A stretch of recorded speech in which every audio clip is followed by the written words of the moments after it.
Hi, everyone, and welcome to another episode of Golden's Guide. We're here in Bronx Studios, and boy, do I have a show for you today.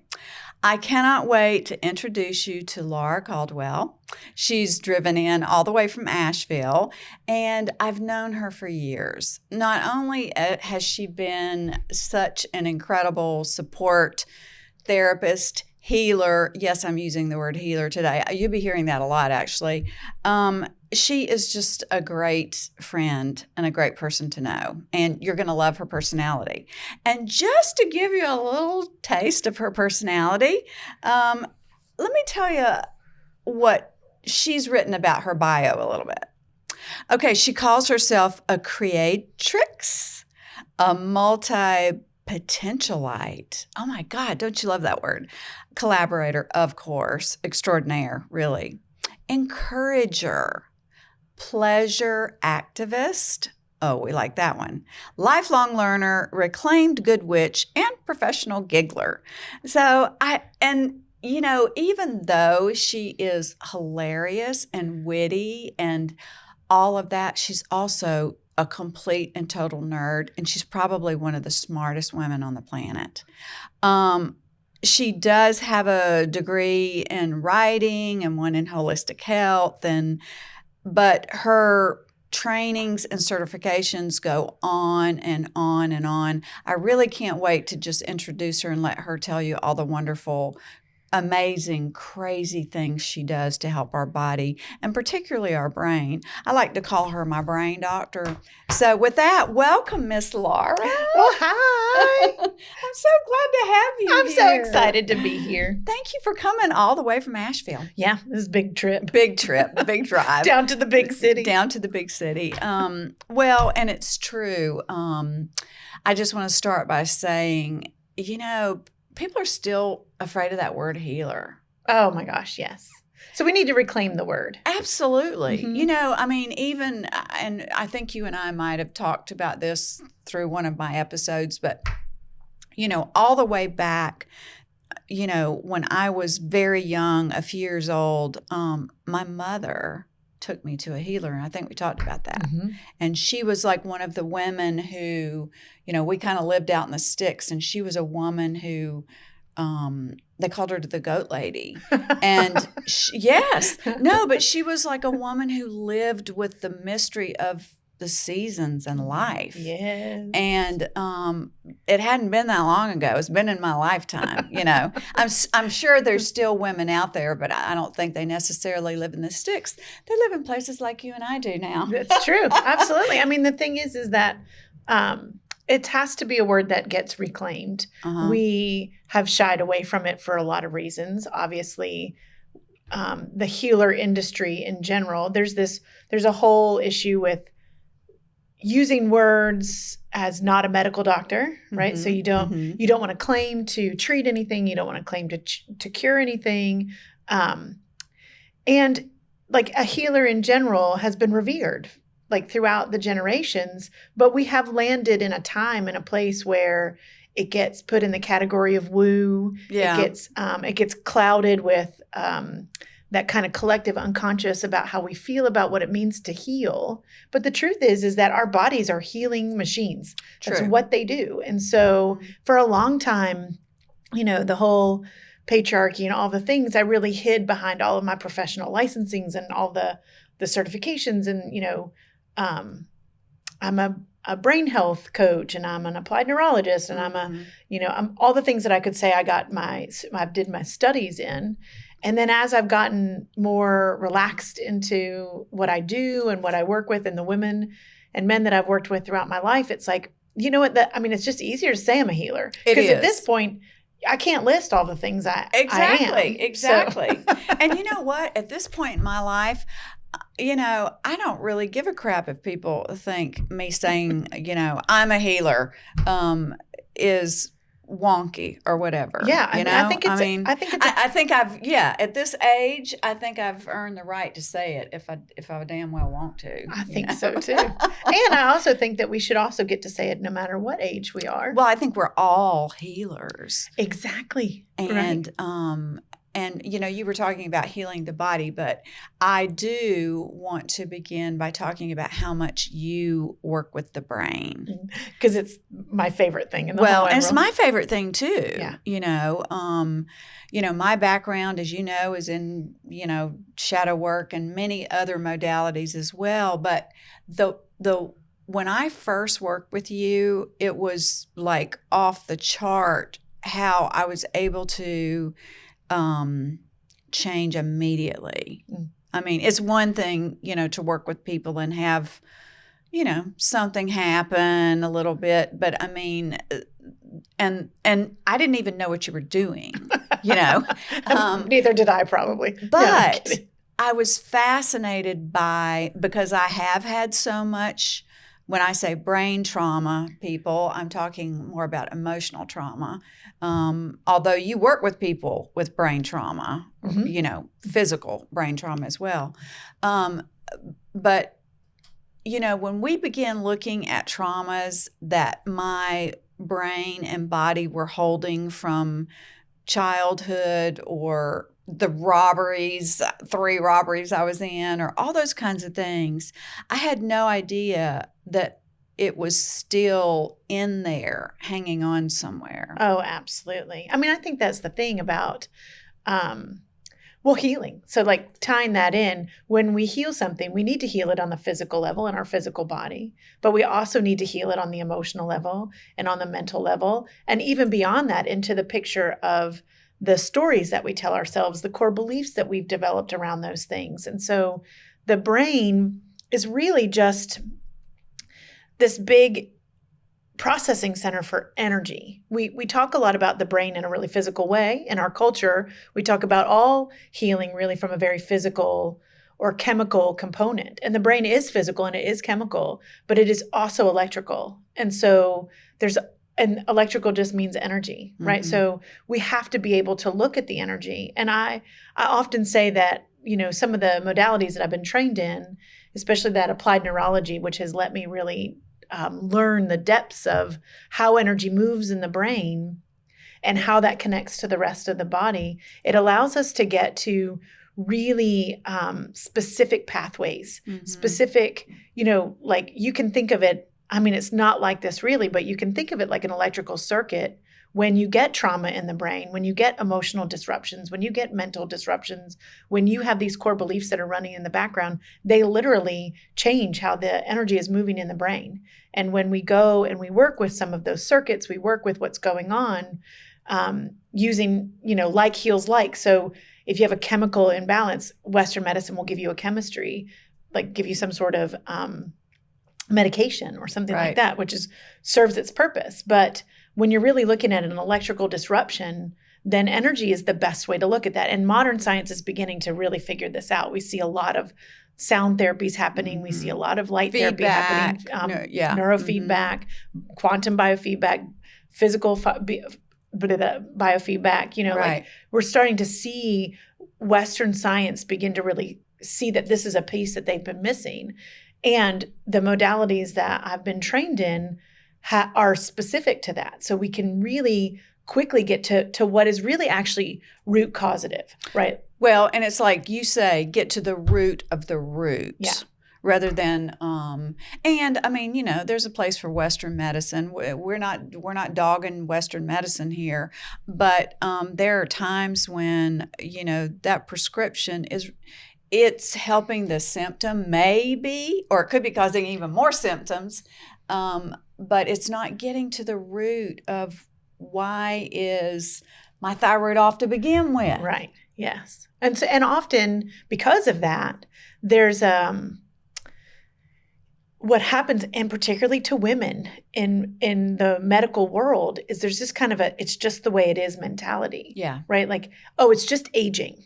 It's just it's always going to be this kind of, well, it just is what it is. And it's not wrong that the medical traditions have deep knowledge about the chemistry and things like that. But there's so much more.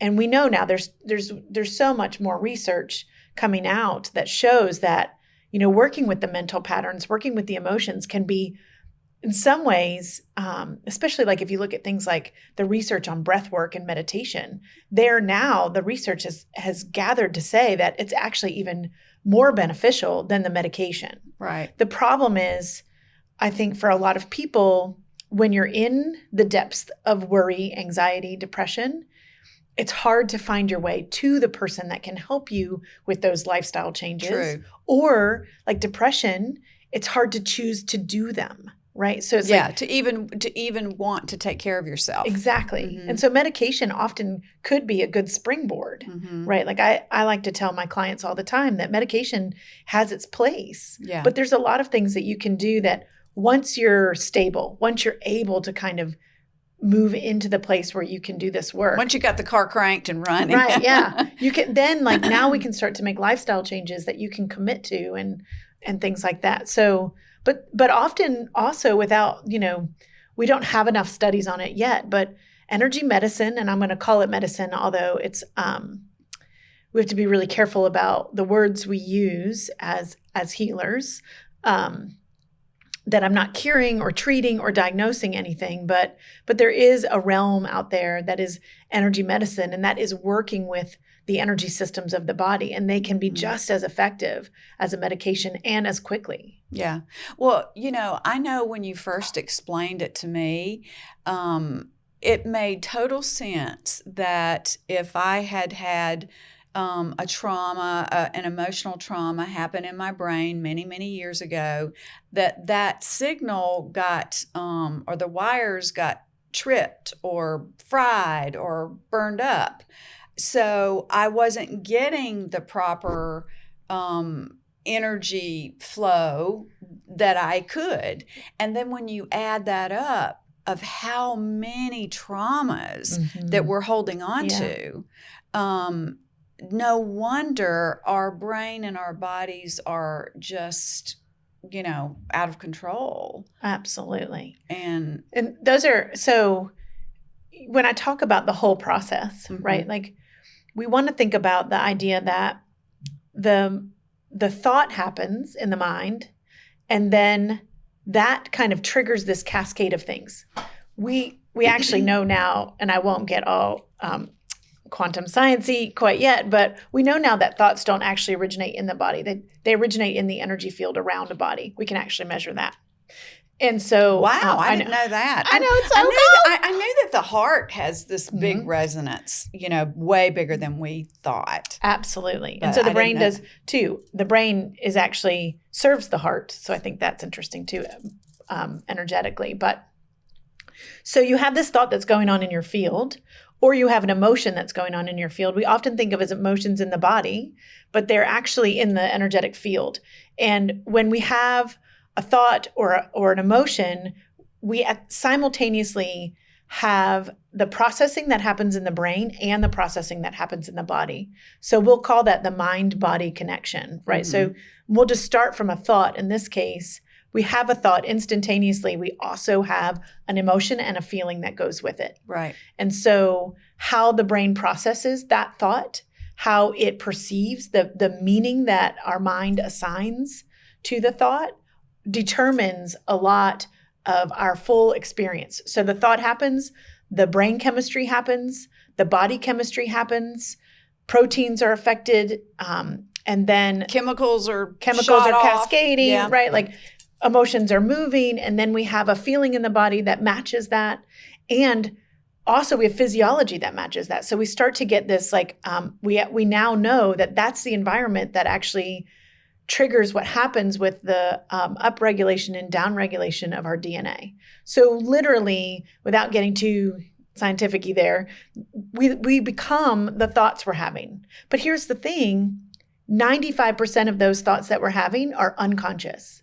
Yeah. So in the world of what people are talking about, like just think happy thoughts, right? Like, well, that's great. Just you think can, positive. Yeah, you can think positive, but A, you're actually doing some avoiding of a real deeper issue.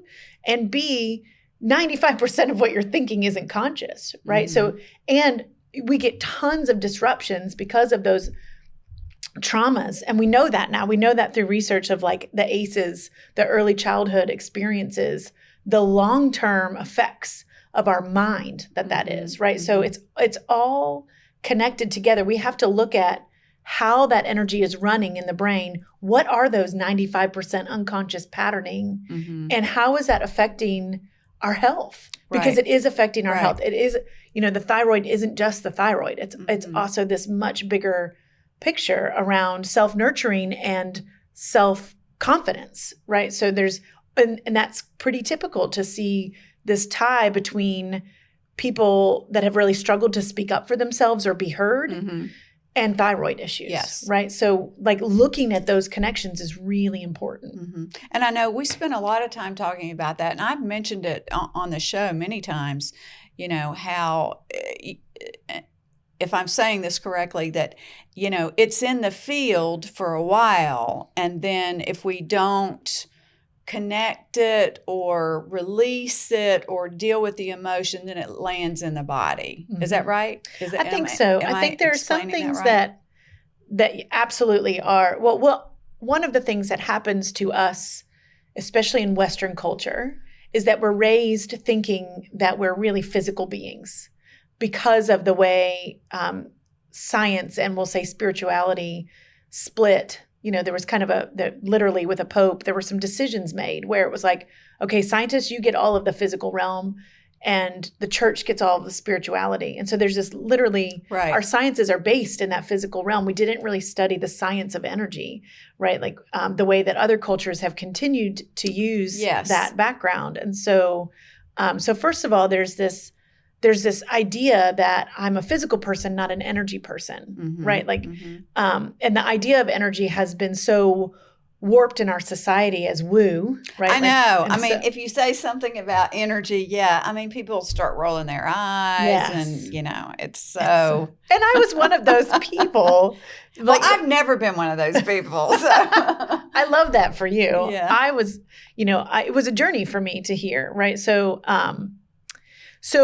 one of the first things that when we talk about the field, it's really education. Like everything is scary until we're educated, right? Like, but now we have this whole realm of science called quantum physics where we're actually studying what this is so that we can talk about it, we can study it, we can create the studies that we need to talk about it with depth and clarity so that people don't feel afraid of it anymore, right? So as we begin to educate people that they're both physical and energetic, then they can begin to understand that they have this energy field. And that energy field is in constant interaction with your environment. Like you and I are entangled right now because we're having this conversation. So our voices are entangling. The sound of us talking is entangling, but also our field is entangling. There's lots that's going on in our energetic fields that are entangled. But the truth is that that's true of us sitting in the same room, but we know now scientifically that that's true of I'm connected to all things all times. Right. And with that understanding comes really a lot of empowerment, right? Like, but it also comes with the responsibility of understanding that I have this energy field and I do. So in that energy field, you can have disruptions going on that are hanging out there, right? Like, so I like to use the example of like cancer in a family, right? Like we're kind of programmed to believe that cancer gets passed down through the genes. But now we know scientifically that the genes really don't do anything. Only about 2% of what's going on in our lives is an actual gene mutation. And that's really hard for people to get there. Yeah. Because we were programmed to believe it was the whole genes. hereditary thing is like, it is cemented in there. Yeah. And we're just having to kind of dissolve. That happens in science quite a bit where we have this, something is discovered and then they kind of solidify it. And then it takes a long time. If it's proved wrong, it takes a long time to undo the conscious belief that got programmed. If I can just add something right here, this has always made me wonder why people don't get it that our programming and our thoughts are so connected to the body. Take someone who has multiple personalities. Oh, I know. It's fascinating. So one, has a certain thought process and they have diabetes. And the other one has a different process and it doesn't have diabetes. Why hasn't science or why hasn't that been recognized, that the mind and the body are really running everything, and it doesn't matter about her hereditary, or I mean, I could go on all day about that. I think some things about hereditary things do matter. We know that, like, there are some things that are just a genetic mutation at birth and it is the way it is. But that's only about 2% of what's going on out there. And the rest of it is environmental. But when we think of environment, we think outside of ourselves, right? Like, we're trained to kind of think my environment is the food I eat and the people I hang out with. And that's all true. But also, our environment is the internal state of internal thoughts, internal emotions, internal feelings, and processes that are going on. So it is like, it is things like, do we have heavy metals? Do we have food allergies? But it is also like, do I think I'm not worthy? And is that running in the background for my whole life? And I think, to answer your question about why it doesn't really catch on in the medical world so much, is because there's no real training in medical school around the mind, right? Like, medical school really does focus on the physical body and there is really no connection to what mind is. And mind isn't necessarily the physical body. It's the combination of thought, emotion, and feeling.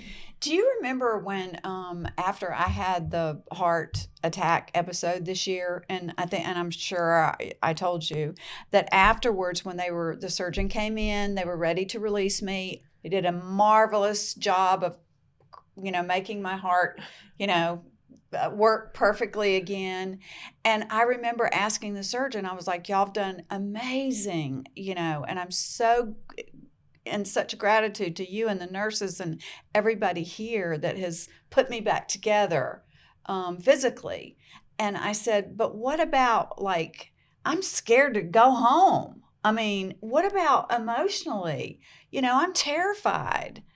And there wasn't crickets. Yeah. Yeah, because that is a whole different science, right? So there's psychology and psychiatry that are meant to help. But it's like, it's not. But they don't touch. Yeah. Exactly. Yeah. There's really, they don't see them as integrated, right? Like, or at least that's the current training. Now, I do believe that at places like Harvard and Johns Hopkins, that those things are changing quickly. Yeah. Stanford, they're doing these massive studies on energy fields, how energy fields affect us, how emotions affect us, how thought patterns affect us. I'll put the A in there at some point. Yeah. Just affect us. So they do affect us. They do affect us. Well, and by the way, for any of you who are wondering about the field and all that, I mean, you can walk into a room at any point, and if somebody is pissed off, they don't have to tell you. Right. That's the field. Yeah, that's the field. That we do know the field, right? Like, we feel it when there's a mass issue in the country. Like, we felt it at 9/11, right? Like, everybody felt that. Everybody it wasn't felt it. Just your own woe, right? Like, empathy and is the ability to feel into somebody else's field and feel what they're feeling. And it's a beautiful gift, right? Like, it can also be hard to manage, especially if if you're oversensitive. But we've all walked into a room and felt a little sensation of, like, this, not here. I need to not be here, or not that guy, or I really like her. Like, what guides that? You know, like, and we're beginning to really study what really does guide that. Yeah, yeah.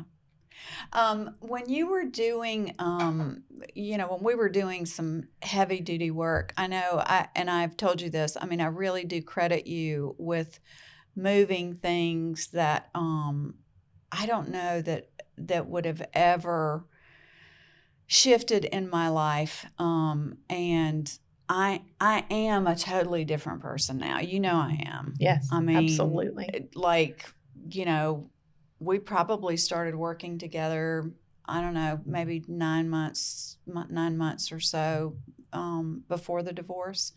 And there were just so many places, so many traumas that I had. And also, what you help do, and I think this is really big, and I want you to speak to this. You begin to create this feeling of compassion for myself. Rather than being, we just get pissed off at ourselves for not being this or that or able or whatever. But the compassion, it must have a huge impact. So can you talk about that? Absolutely. So I want to start by saying I didn't do anything you did the work, right? And I think that that's also different from the medical model in the sense of we often seek a doctor to fix us. But when we seek a healer, it's because we're going to fix ourselves. Yeah. Right. And so a healer's just a guide. Well, I truly got that.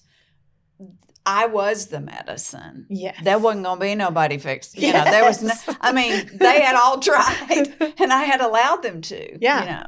Well, most of the people I see have tried so many other things. Right. So, so you're like a last effort for a lot of people. For a lot of people, yeah. I love it when I get them before we're in our last effort, but it's true. We go through all the process as we're meant to go through the process, and it unfolds the way it's supposed to. And I do agree with you. Like if I could say that there was one emotion that is absolutely critical to healing, it is compassion for self. I'm totally in agreement with you. Yeah. I had a conversation the other day. I think it may have even been here on the show, and we were talking about compassion and confidence. And, to me, it was very clear that, yes, confidence is needed for a lot of different things, but confidence can fall off. And then compassion is going to be what lifts the confidence again. Absolutely. Well, if you think about how the body responds to stress, we often think about stress as fight or flight, right? But actually, we have 5 ways that that the amygdala, which is the part of the brain that starts the stress response, other than the brainstem. There's an unconscious thing that's happening, and then the amygdala is watching for these things. And when it sends out the signal to say, oh, we've got some stress here, it might send, a fight. It might send a flight. It might send a fear, threat, danger. But what we don't think about is that it also guilt, shame, blame is related to that. Mm-hmm. And so if we're having guilt or shame or blame, and there are some differences. So guilt is, I feel bad about the thing I did. Shame is, I am bad. Yeah. Right. So it's like, and blame is you are bad, yeah. right? You did this, right? So all of those shut down compassion. They shut down our pleasure and reward system in the brain. They shut down our ability. Oh my God, we could go on for about. Will you come back so we can just talk? We could go on 3 hours just about pleasure and reward. Yes. Yeah. Oh my Lord, have mercy. All day, all day. Sorry, I interrupted that thought. No, but. So it's the thing that the thing that the amygdala can't send that response for is if it's being held by compassion, right? So if you're trying to run a guilt program and you bring compassion and gratitude mm-hmm. to the moment, the guilt can't run, right? We can't do the thing that we do to ourselves. You can't have compassion and guilt at the same time. Exactly. It's not really an antidote. It's like an integrative component. It's like, I'm going to take that guilt and I'm going to hold it in compassion. Uh-huh. I'm not going to push it away. I don't want to have that. That's anytime we're trying to push something away, we're actually just creating more of a shadow. Yeah. Right. We've got to bring the light to the shadow. We've got to bring mm-hmm. it in and say, what do you need? What are you feeling right now? What's the little part of you that got splintered off, that's been so hurt, that needs to be seen and loved and nurtured? Mm-hmm. And oh my God, as women, we are not trained, and then we do not give ourselves permission to be self-compassionate. No. We are, even more than men. These studies show men know they are worth, and they'll take up space, and they don't have any problem. They're kind of right, that's it was my space. Course. I don't understand, right? And women are oh, but I was thinking there was a woman with a baby, and there was, there was this older lady, and there was this, and I didn't even know where to stand. Women will move out of the way, and not always, but there's some conditioning in there for that, right? And it's fine for us to move out of the way. It's fine for us to take up space. But the idea that we should move out of the way also needs to be held in this beautiful bowl of compassion as we work with it. All of our shoulds, guilt and blame and shame are sneaky. They like to use a lot of words, well, and even men. I mean, men have been trained up, We have to have compassion for them as well. They were conditioned just like we were. Absolutely. So, as men, begin to look at the feminine as powerful and amazing. And I mean, there's some of that happening.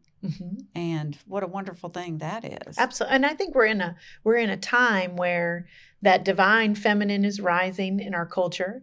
And, to be really clear, divine feminine and divine masculine have nothing to do with male and female. We all have divine masculine energy that creates our structure, and it holds our boundaries, and it makes us feel safe. And we all have divine feminine energy, which is the emotions and the thoughts and the movement and and we've spent a lot of the culture suppressing both in both sexes, or all sexes, I should say. Yeah. And so as the divine feminine is rising, it's not just rising in women, it's rising in men. And there's this recalibration of the toxic masculine, which we would call the patriarchy, that's been in control without the divine feminine energy to check it. But divine feminine energy isn't female. It's not females checking males. True. And so, feminism then, like I believe the new wave of feminism has to be holding compassion for both men and women, holding men accountable and holding women accountable that are walking through the world doing the same thing that men are doing. Still towing the same line. Yeah, right. Like it's like not just men in particular, but that toxic, that, we can be as much of our own toxic patriarchy as the actual society. So it's like our responsibility then is to take the male out of it, take the idea of, it's men's fault, right? Like, and actually it's not men's fault. It is, there's a male power component that has traditionally been men, but we know that now. Right. And so we're the ones running the programming. Right. So if we don't want to be affected by that, how do we hold men in compassion? How do we hold the divine masculine in compassion? How do we find it in ourselves so that we're healing ourselves? And then in turn, that's holding the whole. And compassion is the way. And we do it by talking about it, right? Yes. I mean, like, I'm sure this is a conversation not a lot of people hear, every day. Right. And I hope y'all are following along here. We haven't just gone off into our own universe. But yeah, I think there's just so much more that's going on here. Yeah. There's real depth. And I think we're at a time where people really do want to explore that, I mean. Well, I hear you talk a lot about entrepreneurs. Yes. Right? Like, yes. I think this is a prime example of the divine feminine rising in our culture saying, I will not be treated like that in the workplace anymore. I have deep desires to bring my gift to the world, and I'm ready to do that. And I have amazing gifts. Yes. Yes. First of all, the recognition that we have gifts. And so like bringing that, and it's not just women doing that, although there are a lot of women starting their own companies. Right. But it's men too, men saying, wait, I think it's Brian Williams who's saying the news world is so toxic that I can't stay aligned with my true self. I have to leave. Yeah. Right. It's like, it's not just women rising and saying, I have to do my thing. I've been called, I've been tapped. I hear this calling and I must follow it. That's divine feminine energy rising in the collective. And the men and the women. Yeah. So it's not gendered. It's been interesting that just, I don't know, just naturally, all of a sudden, my shows have become, all these women entrepreneurs. Yeah. And of course, we're all feeling the same thing. We're all trying to let go of the old programming and we're all trying to be open to the new and, give our gifts and believe that we can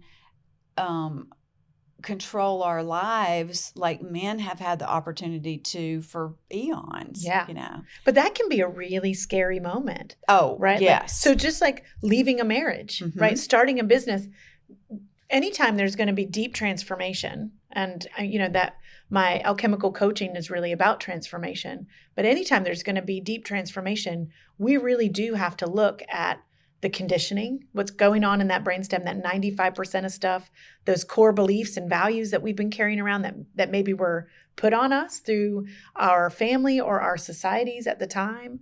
And we have to be willing to be in the grit of the shadowlands in order to really have transfer. I mean, we can change things. We think we change things. If it was easy, we didn't change it. Yeah. Right? Like often we're going to revisit that in a different way unless we're willing to go all the way in. Right? All the way in. Yeah. And when we go all the way in, it is scary. And you've been with me through some of the, definitely the darkest night of the soul that I've ever had this year. And you've been there and you've seen it. And I want you to speak to, there's definitely a dark night of the soul, but like the conversation you and I had the other day, then there's also what I call the magic dark, which is where I am now. I'm not really in the dark night of the soul anymore. Right. I mean, there might still be some remnants, but can you speak to the difference of yes. It's my favorite topic. That part of coming through transformation, of being in, on your knees and crying and feeling like you can't go on and, and all of that. And for most of us women, we still have to go on. Yeah. I mean, I have done almost 40 shows now every week. And trust me, sometimes I'm crying up until the minute I walk in here. Yeah. And luckily, this feeds me so much, having these conversations with healers and women and entrepreneurs and, that community, Yeah. Yeah. But now I do feel like I'm in this place of, what do I really want? Oh, so talk about this. This is my favorite topic. So the difference between being in the creative dark versus the dark night of the soul. The dark night of the soul. So a lot of my work is based in classical Chinese medicine, and the difference in acupuncture and things like that is there's classical and there's traditional. And classical, it was really pre them splitting the kind of medical diagnostic side from the spiritual side. So you get a real Taoist background from that. And what that really means is that they were looking at the patterns of the universe and how we reflect the patterns of the whole universe, and the universe reflects its patterns in us. So that becomes the basis of 5 elements work, and which is where the practitioner training that I've written and teach called neurocohesion is really based in this process, right? This combining that applied neurology and with this kind of process of and just so, because we're talking really fast here, just again, let the audience know what neurocohesion is. So neurocohesion is a practitioner training program that I wrote from a synthesis of all of my different trainings, and it is about learning these 5 elements and then how to work with the archetypes, the thoughts, the emotions, and the physical experiences that can be that show up when we have an imbalance somewhere in those 5 elements, and how to realign them, how to work with them. So it's an energy medicine modality. It teaches. Right. It uses we teach a lot of different energy tools, but it's kind of looking through that lens. Yeah.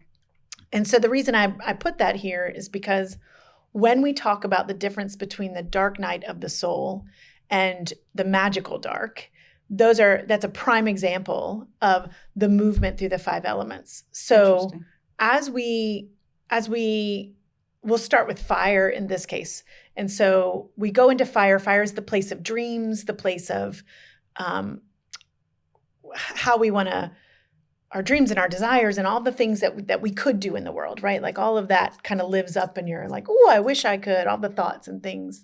And then we've got to take that energy and we've got to move it into earth energy. So it has to get grounded, right?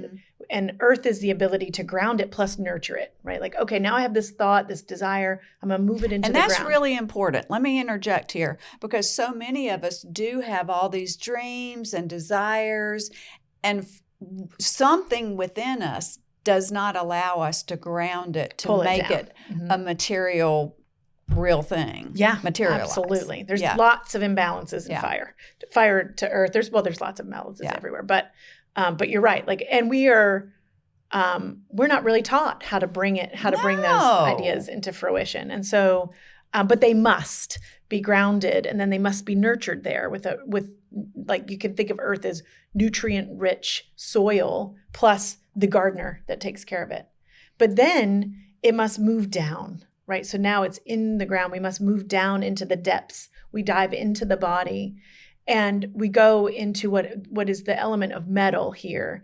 And that's the idea that we have to go deep into the darkest recesses, but that's where the gold is. That's where the crystals are, right? So we have to be willing to go into the shadowlands, go into the places that are scary and dark and deep. And often with that, the emotion is grief. There's usually a ton of grief that needs to be moved in here. Sadness, loss, shame. Yeah, shame, all of that, right? All those things that we have been unable to move. Or right? to access. Right? So, and so we must go in there. And that's the dark night, right? Like that's when we start to look at our shadows. It's when we really start to say, oh, okay, I see this deep grief from like the loss of my innocence, right? Like we don't talk about the fact that when there's sexual trauma, there's also this deep loss of innocence and it creates grief that runs for an entire lifetime, right? Like, so it's like, we have to be willing to go to those places and not always like hang out there, but at least be willing to go and sit in it and do the dark night work. And it often strips us bare. You know, like in all healing cultures, there's the idea of being stripped naked, right? Like you have to go to the darkness naked. You can't we talked about that. I heard that the other day. Remember, it was like sometimes you have to come to the altar naked. Yes, you have to come to the altar naked, right? You can't wear your mask of I've got it all together when you're looking at your shadow. Your shadow sees you for who you really are, right? And so and the gift in that is that once you're willing to look, it delivers you the gift, right? But you can't get the gift unless you look at it, right? So it's like, and most of us don't want to look. And most of us are trained not to look. We have, opened the Pandora's box. Like, oh no, not going there. And I think there's plenty of people who, I've always felt like your emotional vessel had to be strong enough sometimes to even go into these places, right? Yeah. So we often, when I'm working with somebody, we didn't dive right into your dark night of the soul, right? No. We do a ton of restorative work, bringing up we work with one core belief at a time until we're ready to go all the way in, right? Like we just have to get enough integration. And it was probably a year. Sometimes it is. Sometimes, the healing process is different for every single person. Right. It depends on, you are pretty advanced in a lot of ways. You've got a lot of background and you were able to move a lot of energy and it still took you a year. Other people, it takes them several. Other people I've worked with for 5 years and they're still moving the same kind of energies around it because it's so hard to really go here, right? We do not want to go to the unknown, right? And that's what the journey is. And it's the archetype of every heroine's journey or hero or heroine. Yeah. I was like, wait, what's going on? Hero is not the word there. So, well, and if I can just interject right there too, almost every single show, I always talk about, being willing now to feel our feelings, to look at them, feel them. Because I truly feel like that's one of the biggest reasons people stay stuck and don't move to their next level or wherever they want to go because they don't have the tools or they're just unwilling. We just don't want to feel them. Right. And we're kind of conditioned that you don't have to, right? Right. Like, let's just take a drug for that. Yeah. Right? Or let's go shopping. Yeah. Or let's go shopping. Sex. Yeah. Or, all whatever. the ways we might try and avoid it. And so But if we do, if we're willing, if we're brave enough, and this is really where encourager comes in, right? It's like if we're brave enough to be willing to go there and to look at those parts, then the gift is this magical door into water. And water element is our essence. It's our pure being.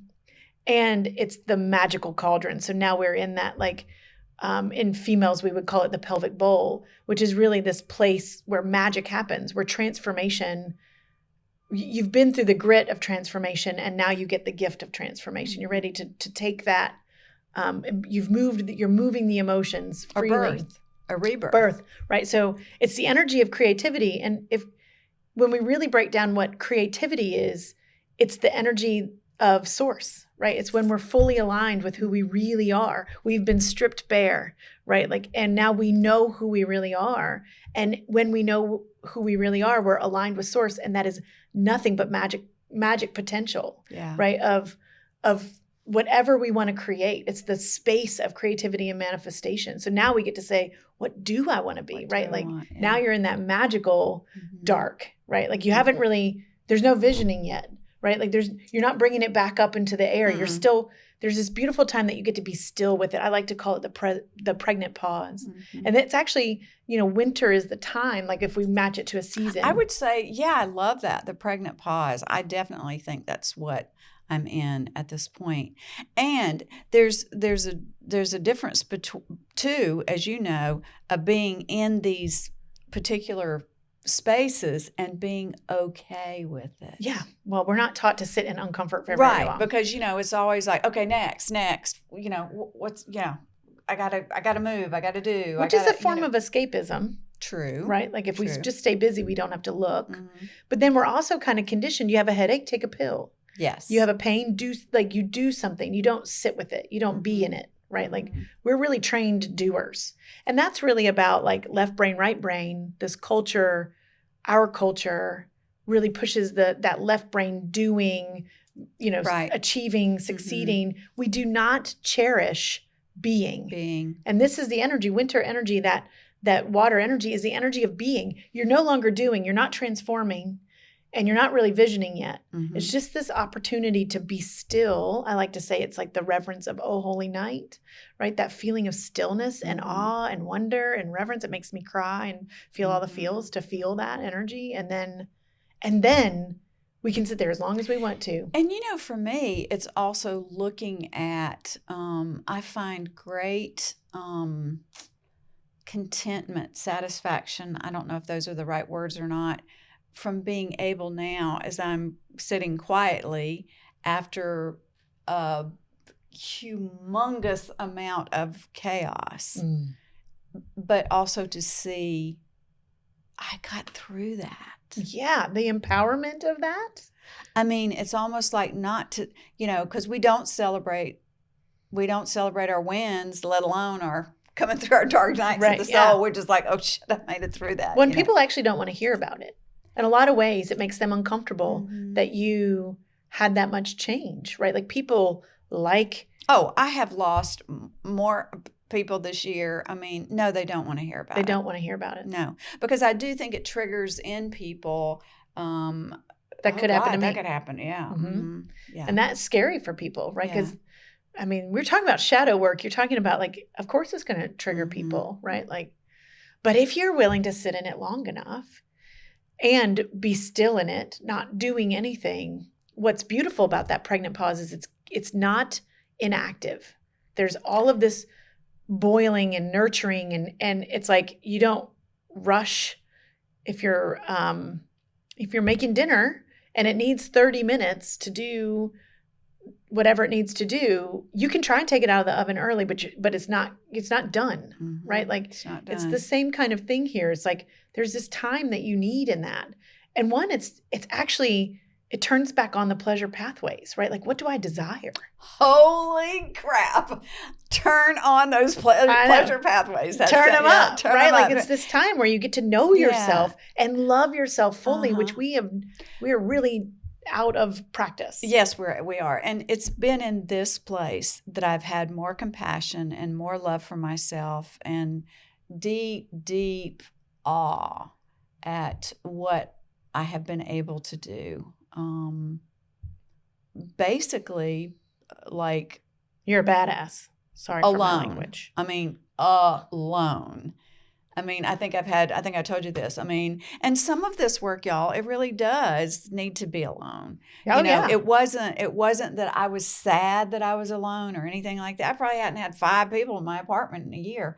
I had to be alone. I knew it. Yeah.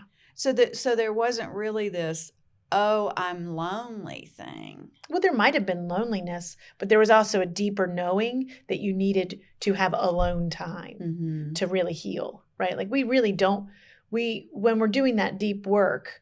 I couldn't let people in while it just, Well, we're like, you think about, I'm going to use the cheesiest thing, but if you think about the butterfly, like the caterpillar goes in and it literally dissolves to mush. And then it becomes a butterfly, which is why we use it, right? Definitely, I was mush. Yes. Yeah, nobody would want You're not to see cooking that. dinner if you're mush, right? Like there's not, we often try that. We try and push through the mush and become the butterfly really fast. But this is the coolest part about this time, because you're in it, right? You're in that post stripping and you're in the magical moment. But why it's really magic is because it's also the energy of manifestation. It's magnetic, right? So now that you know who you really are, what happens in the energy field, bringing it back to the energy field, is you begin to attract exactly what you want. This is the place where you get the perfect life partner or the money that you were looking for. Not to make it material, but it can be material. Like this is the place where you must go in order to truly attract. When we talk about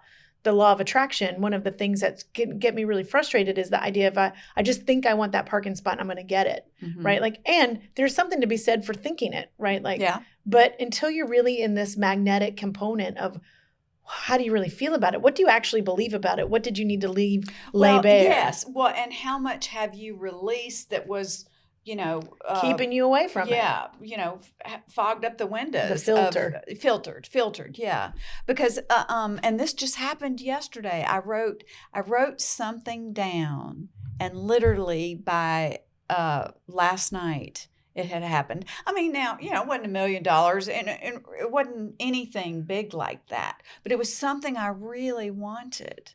So it is a creative space of recognizing that when you clear enough of this stuff, the desires can come faster. Absolutely. Because you're pulling them towards you instead of just wishing them. Joe Dispenza would say the thought goes out into the field and it is the emotion that pulls, that is the magnetic force, right? It's this feminine energy of the magic of that cauldron that is like, it pulls what you want towards you especially when you hold these higher vibrations. Because, in the dark night of the soul, you were in the lower vibrations. You were in the grief, you were in the anger, you were dealing with all those things. But what happens on the other side of that and through the lens of compassion is really this heart expanding gratitude, like gratitude for the experience that you had. It's kind of like birth. It totally is birth. I mean, you're miserable. You're saying, I'll never do this again. Heck, I'll never even have sex again. I mean, you're in pain. It's messy. Everything feels like it's, awful. Well, there's a reason they call that transition. Yes. And then all of a sudden you have this beautiful, wonderful, you're in awe. What are all those good, gratitude and endorphins reverence that are going off, all the endorphins, everything. So it is. We can have these. Some are mini bursts and some are bigger bursts. Yeah, we have, and there are different stages of that going on in our life all the time. Yeah, and if you can sit there long enough and you really begin to know who you really are, and you really align with that, your life will line around it. So your job will naturally change. The person you're with will naturally change. Like all of that stuff will become, and there's deep trust in this place that I know me, I can trust me, and I know I'm going to be okay. I know I'm going to be okay. Which that's something I don't know that I've known. I don't know that I've really known. You can't know that in the dark night. It's not yours to know ever in the before. Dark night. Yeah. Ever before, really. Yeah. Good grief, America. We are at time. I didn't even get to half my stuff. Of course. That's how it goes. Please come back. Will you come back? Of course I'll come back. there's so much more, y'all, I want to tell you about Laura. And my experience alone, I can tell you, if you're in transition, if you are feeling stuck, please, reach out to her. Check out her website. And let's talk about for a minute before we have to wrap up all the things that you're doing. I know lauracaldwell.com, CARDWELL. We'll put that in the show notes. Mm-hmm. That's your website. But you're doing some other things that are exciting. I am. I'm doing lots of things. So the other thing that I'm doing, and we didn't even get to talk about the power of group and community when it comes to healing, but we kind of tapped on it. But my friend Megan O'Malley and I have founded a company called Awkward Godex, EX at the end, and awkward because we're all human, and then Godex to a nod to our brilliantly divine and the love for all people. It's not a goddess only, right? Like there's a bigger, broader thing there. So that's a community where we can come together and talk about these things, deal with these things, go deeper. But it's also fun. We have a subscription box and a book club, and and I've had some subscription boxes. They're fabulous. They're fun. They're one of my joys in life is to put together a little curated box of goodies for people. So that spray is still your favorite. My absolute. It's like I love it. It's a daily. Uh-huh. It's almost like just candy. I do. I love mine too. And then the other thing that I'm doing is I'm teaching neurocohesion, which is that's that practitioner training that I was talking about. And actually this of the process that I've been through. This whole process that we just talked about is like helping others walk through that, like how the skill sets you need to sit and hold the space while someone's walking through that. I don't think you can really, whatever it was, I don't think you can do that alone. I really don't. No, I don't think maybe you can, but I don't think we're meant to. And I think that that's been proven over and over that energetically we need other humans. It's like a midwife. Yeah, absolutely. I'm like an emotional midwife. Yes, you We'll just add that to the list. Add that. I know. Not only are you my brain doctor, you're my emotional midwife. I love that. Yes.